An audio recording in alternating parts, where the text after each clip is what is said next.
pagbabalita, unahan. Pero higit sa lahat, dapat tama ang lahat ng mga detalye at patas sa lahat ng panig. Sa nakalipas na 25 taon, narito ang ilan sa aking mga natatanging scoop at exclusive.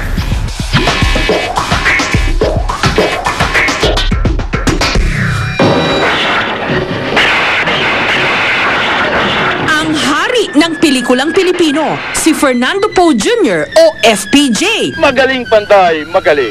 Una kong nakita ng malapitan habang ikinakampanya niya noon ang kaibigan niyang si Erap para sa 1998 presidential elections.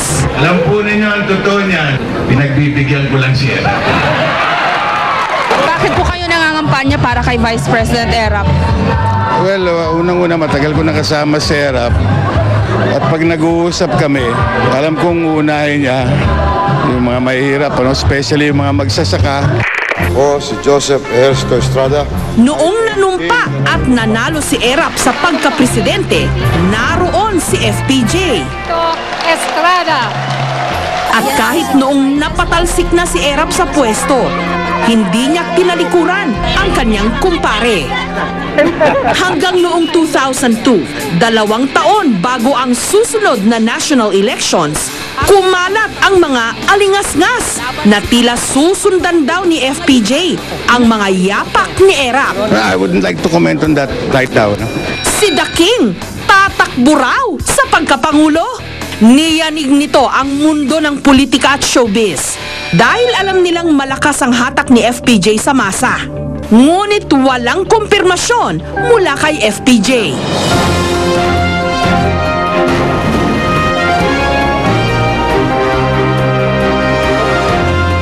Nagbakasakali ako noong sadyain siya sa shooting ng isa niyang pelikula. At doon ko tinanong ang pinakahinihintay ng lahat. Tatanungin ko na lang ho kayo tungkol sa showbiz. Okay Sige, lang po. sige. Wag lang po yung Wag lang po yung politika muna. Yeah. Ayaw niyo po muna magsalita yata doon eh. Yeah. Well, I answered them already. Sabi ko, I'm not running. Ganun po. Ayaw po talaga. Sige po, salamat po ulit. Ako po si Fernando Poe Jr. Nalalaho sa pagpapangulo. Nung sumunod na taon, nagpatawag ng press con si FPJ sa Manila Hotel. Doon, idiniklara niya ang kanyang pagtakbo. FPJ, bakit po nag-iba yung isip nyo? Sabi nyo ho sa akin noon, hindi na ho kayo tatakbo. Oo, nabanggit ko yun. Pero, hindi ko matanggihan ng mga tao. Kahit na kandidato na siya noon, mailap si The King sa media.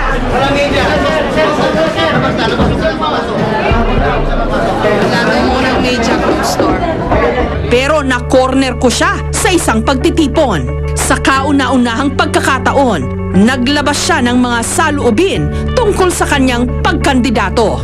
Hanggang ngayon din po, marami pa nagtatanong, gusto niyo daw ba talaga maging presidente? Ako, Sa kaibuturan po ng puso ninyo. alam mo, yung panawagan ng mga tao, hindi ko maaaring talikuran. At habang umiikot-ikot ako sa buong probinsya, nakikita ko na talagang kailangan nila ng tulong, hindi lang mula sa akin, pero sa mga kasama natin, mga kababayan natin, na gustong magkaroon ng change sa ating gobyerno. Sir, isang tanong na lang. Ba't po kayo iboboto ng tao? Bakit Because po kayo? I'm honest. Ganun po. Tulad ng alam nating lahat, hindi si FPJ ang idineklarang nanalo sa 2004 elections. Kinamatayan na niya ito. Bakit na? Backup na to. Okay? Ipinanganak naman sa showbiz ang pangalang Jeneline Mercado nung tanghalin siyang kauna-unahang starstruck ultimate female survivor. Jeneline Mercado! Ngunit si Jeneline, survivor din pala sa tunay na buhay. Biktima ng pangmamaltrato nung siya'y bata pa lang. Sa akin unang ipinagtapat ni Jeneline ang kalupitang sinapit niya sa kamay ng kanyang ama-amahan. Mag-aapat na taong gulang pa lang daw siya noon. Hindi na rin ako makakilos, hindi na ako makagalaw, hindi na ako mapagsalita. Halos mamatay na ako sa sobrang bugbog. Ano nangyari dito? Bakit kami mga pasa? Meron kang black eye? Nakulitan siguro sa akin yung stepfather ko. Siyempre, wala sa tamang isip. Yun, nagawa nila akong bugbugin, saktan. Yun, tinulak po ako sa hagdan. Tapos, pinaso niya po ako ng plancha sa likod. May time din na ginagawa niya akong ashtray. Kasi, every time na kunyari may yosi siya, tapos papatay niya yung sigarilyo niya sa kamay ko. May mga marka ka ba dyan? Actually, pawala na siya. Ito po, yan. Konti-konti na lang po siya. Dahil nagtatrabaho sa abroad ang kanyang ina nung panahong yon, ang kanyang mami Lydia na kanyang tiyahin ang naging tagapagtanggol niya. Naalala pa ho niyo kung ano itsura ni Jenny Lynn nung pagkatapos siyang mabugbog nung kanyang stepfather? Oo, alaala ko dahil yung nakahiga siya na yung ulo na lang na makita niya ako, Mama. Yan na lang nasabi ng bata, Mama, yung yapos ko sa kanya. Anak ko, ano ba nangyari sa'yo? May konting galit, pero nga po nasabi ko, napatawad ko na silang lahat. Wala na po sa akin yan. Kumbaga, nalulungkot na lang ako pag naisip ko na. Tapos pag nakikita yung mga pictures, parang na nagko-flashback yung kung ano yung mga nangyari sa akin, kung ano yung mga napagdaanan ko. Hindi madaling makahanap ng maiinit na balita. Doble hirap ang makakuha ng eksklusibong mga panayam. Madalas yung ginagawa namin coverage dito parang coverage on the run. Medyo nakakatenso yung sitwasyon. Nung nagpunta ako ng Pakistan taong 2002, isa si Christian Amanpour sa mga international journalist na nakasabay kong nagko-cover ng giyera sa pagitan ng Amerika at Taliban. Siya ang dating international chief correspondent ng CNN. Isang malaking karangalan para sa akin na siya'y makilala. How are you? I'm Jessica. Good, nice to see you. Thank you for giving us... Sa kabila ng hectic na schedule ni Christian Amanpour noon, nagpaunlak siya ng maikling panayam. Christian, what is your impression of the situation here in Pakistan and in Afghanistan?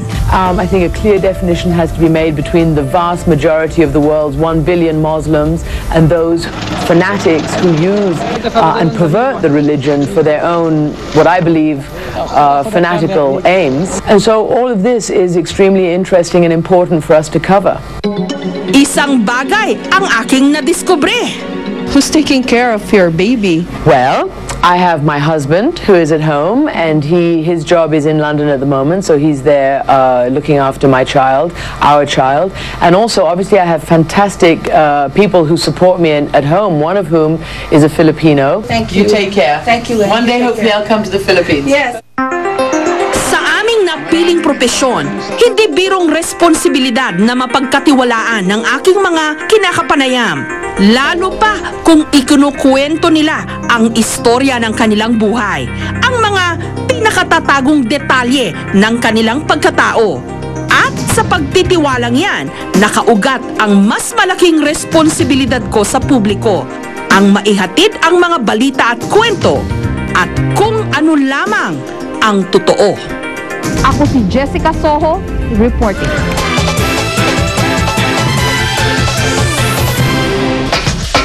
Susunod, Mga halamang gamot kontra dengue. Alamin kung talagang mabisa.